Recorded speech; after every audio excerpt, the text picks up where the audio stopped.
Arestado ang Amerikanong pastor ng Baptist Church sa Pampanga dahil sa mga reklamong pang-aabuso sa mahigit sa 100 bata sa kanilang simbahan. Yan ang ulat ni Harley Valbuena. Nasagip ng Department of Social Welfare and Development ang 160 bata na nakaranas umano ng pang-aabuso sa isang Baptist Church sa Mexico, Pampanga na pinamamahalaan ng isang Amerikanong pastor. Sinalakay ang private care facility ng New Life Baptist Church matapos isumbong mismo ng ilang bata ang naranasang iba't ibang uri ng pananakit. Iba't ibang klaseng kwento ng pananakit ranges from ginapos na ang gamit ng kadena ng kapal, tinaluhod sa graba, tinaluhod sa asin na may bato, tinalo ng yantok na yung ginagamit sa karnis, exact term nyo sa karnis.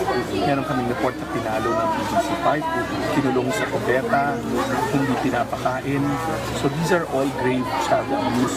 3 buwang gulang na sanggol ang pinakabatang biktima habang ang iba ay hindi lalagpas sa 17 taong gulang. 8 sa mga nakausap na bata ay sariwa pa ang mga sugat sa katawan. Inaresto ang direktor ng Baptist Church na si Pastor Jeremy Ferguson na maaharap sa kasong paglabag sa Republic Act No. 7610 o Special Protection of Children Against Abuse, Exploitation and Discrimination Act at maaaring mabilanggo ng hanggang 20 taon.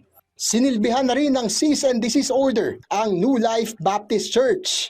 Sinigurado rin namin na pagpuntahan sa Bureau of Immigration para hindi siya makalabas ng bansa kasi American citizen ang perpetrator. We will use the fullest extent ng batas para maparusahan na sila. Iniimbestigahan na rin ng DSWD ang ulat na may iba pang staff ng Baptist Church ang dawit din sa pang-aabuso. Inaalam na rin kung bukod sa pananakit ay nakaranas din ang mga bata ng sexual na pang-aabuso. Ang mga biktima ay nasa pangangalaga na ngayon ng DSWD Central Luzon Field Office. Unang-una, pinapa-check up sila. Kasi yun nakita yung mga bruises ng mga bata. So, inunan na muna yun. Gagawan din ng mga psychosocial processing. Ang pinaka-importante, ibalik sa pamilya ng may mga pamilyang bata. Harley Valbuena para sa Pambansang TV sa Bagong Pilipinas.